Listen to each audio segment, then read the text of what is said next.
लड़कियों को पढ़ने के लिए वैसे तो बोलते हैं बेटी बचाओ बेटी पढ़ाओ, लेकिन यहाँ ट्रांसपोर्ट की इतनी समस्या है कि लड़कियाँ पढ़ने जा ही नहीं सकती। कॉलेज जाते हैं तो क्लासेस हमारी बंक हो जाती। तो हाल नहीं है जिसमें हम इकट्ठी यानी बारिश के दिनों में प्रार्थना करवा सकें या कोई कल्चरल एक्टिविटी करवा सकें। जी साथियों, आज आपको दिखाते हैं कैथल जिले के बड़े गांव पाई की कुछ बड़ी समस्याएं जिनके कारण समस्याओं का अंबार बना रहता है। इन समस्याओं की ओर पंचायत और विधायक का ध्यान आकर्षित करना बहुत जरूरी है ताकि इन समस्याओं का समाधान हो सके और गाँव के लोग अपने गाँव पर गर्व कर सकें। तो साथियों, गांव पाई में बढ़दे किसे ना पूछ लियो, गांव की सबसे बड़ी समस्या क्या है? हर कोई ये कहोगा कि गांव की पानी निकासी की समस्या सबसे बड़ी समस्या है। इस समस्या पर राजनीति बहुत ज़्यादा रही है। जो अगर जम्मू कश्मीर का मुद्दा रखा न्यू का न्यू, गांव पाई की पानी निकासी का मुद्दा रखा। 3 साल तक पीछे भी मंजूर हो रहे हैं लेकिन निकासी नहीं हो रही है। के कारण है ये किसी ने निबेरा विभाग में क्या तक अटके पड़े हैं। हम अनुरोध करेंगे कि सबसे बड़ी समस्या पानी निकासी की समस्या है, इस पर काम होना बहुत ज़रूरी है। पीसा आ रहा, स्टैंडर हो रहा, सब कुछ हो रहा है लेकिन पानी निकासी नहीं हो रही है, जिस कारण से गाड़ा में को लिगड़ना दूबर हो रहा है। बारिश आ जाए तो बहुत बड़ी समस्या हो जाए। तो अनुरोध रहा सबसे पहली समस्या अधिकारियों तक नेताओं से कि गांव पाई में पानी निकासी ज़रूर करवाई जाए, क्योंकि इन गाड़ा की इस दुर्दशा न देखकर बहुत से लोग गांव छोड़कर शहर में जाना मजबूरी हो गई है। साथियों, यूं तो गांव पाई में लड़कियों के लिए कॉलेज की डिमांड रहती है और इस डिमांड का सबसे बड़ा कारण है कि ट्रांसपोर्ट की समस्या। ट्रांसपोर्ट की समस्या सबसे बड़ी समस्या है। 200 से 300 लड़कियां हैं जो डेली अप डाउन करती हैं, उनके लिए ट्रांसपोर्ट की समस्या बहुत बड़ी समस्या रहती है। यहाँ पर स्पेशल लड़कियों के लिए बस की डिमांड रहती है कि 2 बस यहाँ से डेली अप डाउन के लिए हों। ट्रैवल में बहुत दिक्कत आ रही है। आजकल सर्दियों की वजह से सभी बसें अपने टाइम पे पहुंच नहीं पा रही, जिसकी वजह से पाई गांव की सभी लड़कियों को ट्रैवल करने में दिक्कत हो रही है। विधायक जी से मेरी यही अपील है, कृपया करके हमारे गांव में लड़कियों के लिए बसों की सुविधा की जाए, क्योंकि लड़कियों के लिए कॉलेज तो दूर की बात है, हमारे गाँव में बसों की भी कोई सुविधा नहीं है। लड़कियों को टाइम पे पहुंचने की बजाय लेट पहुंचना पड़ रहा है कॉलेजों में भी, सेंटर में, और जो पढ़ने के लिए लड़कियां बाहर जा रही हैं उनको बहुत दिक्कत आ रही है। मेरी विधायक जी से अपील है, कृपया हमारे गांव की इस समस्या की तरफ ध्यान दें। ये बहुत बड़ी समस्या होगी हमारे गांव के लिए। गाँव से बहुत सारी लड़कियां हैं जो कॉलेज में जाती है, बट यहाँ पे कोई सुविधा प्रोवाइड नहीं कर रखी कि बस से हम टाइम पे पहुँच सकें। ट्रांसपोर्ट की समस्या हमें बहुत ज़्यादा है। यहाँ हम सुबह 8 बजे से लेकर 10 से 11 बजे तक ऐसे ही खड़े रहते हैं, कोई भी बस नहीं है, पीछे से ही फुल होके आती है। लड़कियों को पढ़ने के लिए वैसे तो बोलते हैं बेटी बचाओ बेटी पढ़ाओ, लेकिन यहाँ ट्रांसपोर्ट की इतनी समस्या है कि लड़कियाँ पढ़ने जा ही नहीं सकती। कॉलेज जाते हैं तो क्लासेस हमारी बंक हो जाती है। तो हम विधायक जी से अपील करते हैं, प्लीज़ हमारे गाँव में 8 वाली 8:30 वाली जो भी आपको पॉसिबल लगे, प्लीज़ कम से कम लड़कियों की 2 बस की फैसिलिटी हमें दीजिए। हमारी आपसे ये रिक्वेस्ट है। यह है गांव पाई की कबड्डी एकेडमी जो 2019 में बनना शुरू हुई थी। 4 साल तक बनकर न्यू की न्यू खंडर होने खातर छोड़ रखी है। ना तो खेल विभाग ने बेरा क्या था बंद हो रही है, क्यों करिया शुरू होगी, ना किसी मंत्री ने बेरा ना किसी अधिकारी ने बेरा। इसमें खिलाड़ियों को खिलाने के लिए ठहरने के लिए हरियाणा की पहली कबड्डी एकेडमी गांव पाई में शुरू करी थी, लेकिन इसमें कबड्डी के खिलाड़ी नहीं, गांव के नशेड़ी आकर बैठे हैं। नशेड़ियों का अड्डा बन गया, लेकिन किसों ने नहीं बेरा क्या तो यह बनाई थी और क्या तो यह बंद पड़ी है और कौन इसने चालू करवा होगा। साथियों, गांव पाई में तालाबों की समस्या भी बड़ी समस्या है कि अपने डांगर पशुओं खातर कोई भी तालाब ऐसा को नहीं जिसमें मैं सन नड़ा सकें कि गंदगी के ढेर हो गए। गांव का जितना भी गंदा पानी है इन तालाबों में आवा। मेरे पीछे देख सको कि गांव का सबसे बड़ा तालाब 45 से 50 किलिया में कोई तालाब था। गांव का ज़्यादातर गंदा पानी इस तालाब में आवा है और इस तालाब में इतनी गंदगी है, इतना ये गंदा घास है। और इसी तरह के 2 से 3 तालाब बचे हुए हैं जहां गांव पाई में 10-15 तालाब हुए कर दे पशुओं नहाने खातर, लेकिन 2 से 3 तालाब बचे हुए हैं, उनमें भी बुरी दशा है। इनके साफ सफाई के लिए भी पैसा आ लिया। ये बताया जावा कि 6.5 करोड़ तक ऊपर रुपये इस पर आए थे। सफाई भी हुई थी आधे की, दोबारा से वही हाल है।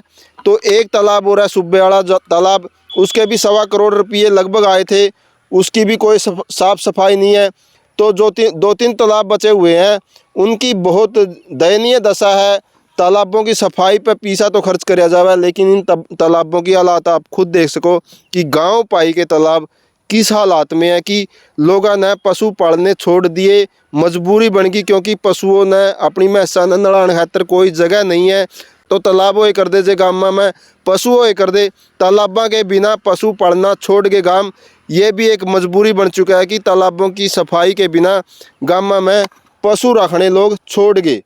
साथियों, यूँ कहण ने गाँव पाई का प्राथमिक स्वास्थ्य केंद्र है, लेकिन कहण मात्र का यूँ बंद ज़्यादा रहा है, खुला कम रहा है। आज तो इतवार का दिन है, लेकिन बिना इतवार भी 2-3 बजे बंद हो लिया है। उरे केवल जन्म मृत्यु प्रमाण पत्र लेने के लिए लोग आवे। यहाँ ना डॉक्टर मिलता, ना कोई सफाई कर्मचारी है, ना कोई सिक्योरिटी गार्ड है, कोई कर्मचारी अब इस टाइम उरा नहीं है। देख सको कि यहाँ पर कहण ने तो क्वार्टर भी बनाए गए थे जिसमें डॉक्टर रहेंगे, लेकिन उन क्वार्टर में स्मैकी बैठे हैं, नशे के टिक्के लगावें, स्मैक खावें। तो ये स्वास्थ्य का कम और बीमारियों का अगर ज़्यादा बन गया कि इतना बड़ा कस्बा है, इतना बड़ा गांव है, आसपास भी बड़े बड़े गांव जुड़े हुए हैं इस हॉस्पिटल के साथ, लेकिन यहाँ पर कोई स्वास्थ्य की सेवाएं नहीं है। इतनी बड़ी समस्या बन चुका है ये हॉस्पिटल गांव के लिए, गांव के लोगों के लिए, तो इस ओर ध्यान देना बहुत ज़रूरी है। साथियों, ये गाँव पाई का बिजली बोर्ड है 132 kV का, पहले ये 33 kV का था। जिस टाइम ये 33 kV का था, उरे क्वार्टर थे कर्मचारियों के, सारे कर्मचारी उरे रहे कर दे, रात न दिन न किसी भी टाइम कर्मचारी की लोड पड़गी, कर्मचारी मिल जे कर दे। लेकिन कहने को तो उरे बिजली मंत्री जब आए थे रणजीत चौटाला जी, कह गए थे कि यहाँ SDO बैठेगा, सब डिवीज़न बन चुकी है, कागजा में तैयार है, यहाँ पर कागजा में SDO बैठा भी है, लेकिन ना तो SDO का कोई ऑफिस हो रहा है, ना ही इतने कर्मचारी हैं जितनी बड़ी जिम्मेदारी हो रहा है। तो लोग बड़े दुखी रहे। कोई भी काम हो जो बिजली बोर्ड का, सारा काम खातर पुंडरी बाजना पड़ा है कि इतना बड़ा गांव है और इस गांव के साथ साथ पाना, कोड़ा, सिसला, सिसमर, बड़े बड़े गांव इस के साथ जुड़े हुए हैं, लेकिन यहाँ कर्मचारियों की बहुत कमी रहा है। तो बिजली से जुड़ी समस्याएं बहुत ज़्यादा आज के टाइम जीवन में रहा है।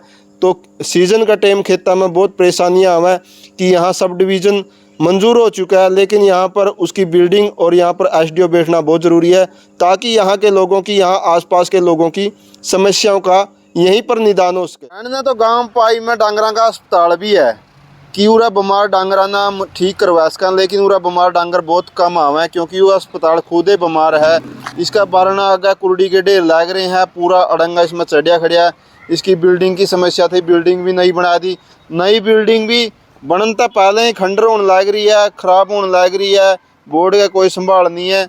तो इस ओर भी ध्यान देना बहुत ज़रूरी है कि अपने डांगरा ने, बीमार डांगरा ने इलाज खातर जो ही लेकर आओगे, जो ही न्यू लगेगा कि पूरा कुछ साफ सफाई है, पूरा व्यवस्था है। जब तक इस अस्पताल की खुद की व्यवस्था नहीं होगी तो पूरा कोई डांगरा लेकर कुकर आओगा। शिक्षा की समस्याओं की बात करें तो गांव पाई में 6 सरकारी स्कूल हैं, 4 प्राइमरी स्कूल हैं, 2 गवर्नमेंट सीनियर सेकेंडरी स्कूल हैं। 2 से 2.5 हज़ार बच्चे सरकारी स्कूल में पढ़ें। बिल्डिंग की समस्या तो रवे यहाँ पर क्लस्टर लेवल की जिम्मेदारी है, जो क्लस्टर लेवल पर स्कूल यहाँ से जुड़े हुए हैं। तो कोई कार्यक्रम करने के लिए यहाँ पर कोई जगह नहीं, कोई हॉल नहीं है, कोई बड़ा सेट नहीं है, क्योंकि बारिश का मौसम भी हो, सर्दी का मौसम भी है, गर्मी का मौसम भी आवा है। तो अगर कोई कार्यक्रम करना पड़ जाए, कोई कार्यक्रम नहीं किया जा सकता, तो स्कूल में एक सेट या कोई हॉल भी होना चाहिए।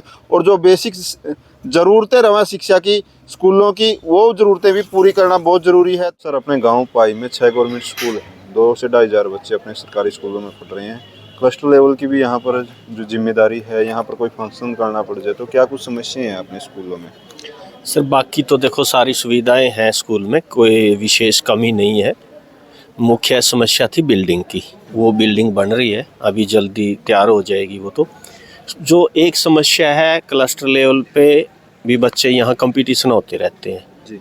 तो हाल नहीं है जिसमें हम इकट्ठी यानी बारिश के दिनों में प्रार्थना करवा सकें या कोई कल्चरल एक्टिविटी करवा सकें। जैसे बच्चों के लिए यहाँ तक कि जो इंडोर वो भी हैं, गेम वगैरह होते रहते हैं, अपने बच्चे अच्छे खेल रहे हैं, उनकी प्रैक्टिस की जा सके। ये न्यू एक्टिविटी के लिए हमारे पास कोई हाल नहीं है, यहाँ एक बड़े हाल की बहुत सख्त आवश्यकता है।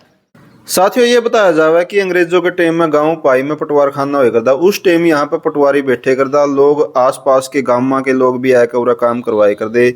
लेकिन इस आज़ाद भारत में, इस विकसित भारत में नए पटवार खाने तो बन गए, लेकिन इन पटवार खाने में पटवारी को नहीं बैठता। गांव पाई में लंबे टाइम तक पटवारी नहीं बैठता, लोगों ने बहुत समस्या रहा है। अनुरोध है कि और ज़्यादा विकास नहीं होता, कम से कम पटवारी तो बैठना चाहिए। तो साथियों, इन समस्याओं के साथ साथ हर गांव की एक समस्या और बड़ी बन गई है कि अवैध नशे, अवैध खुर्दे गांव की गली गली में खुले हुए हैं। गांव के लोग आपस में इन चीज़ों पर तकरार ज़रूर करें, लेकिन विरोध इतना नहीं हो पा रहा, जिस कारण की नई पीढ़ी नशा का शिकार होने लग रही है। इन पर रोकथाम होनी बहुत ज़रूरी है। पंचायत ने, विधायक ने, प्रशासन ने, सब ने मिलकर नशे पर रोक बहुत ज़रूरी है, ताकि गांव बने रहें और ये नशे ना फैलें। तो ये भी एक बड़ी समस्या है गांव पाई में कि नशे और अवैध खुर्दे बहुत ज़्यादा हैं, इन पर रोकथाम होनी चाहिए। आपके गांव में और कौन कौन सी समस्याएं हैं आप भी बताइए। आपके गांव की समस्याओं को भी अगर आप उठाना चाहते हैं तो आप हमसे संपर्क करिए। हम आपके गांव की समस्याएं आपके विधायक और आपके सरपंच तक पहुंचाएंगे। जय हिंद, जय भारत।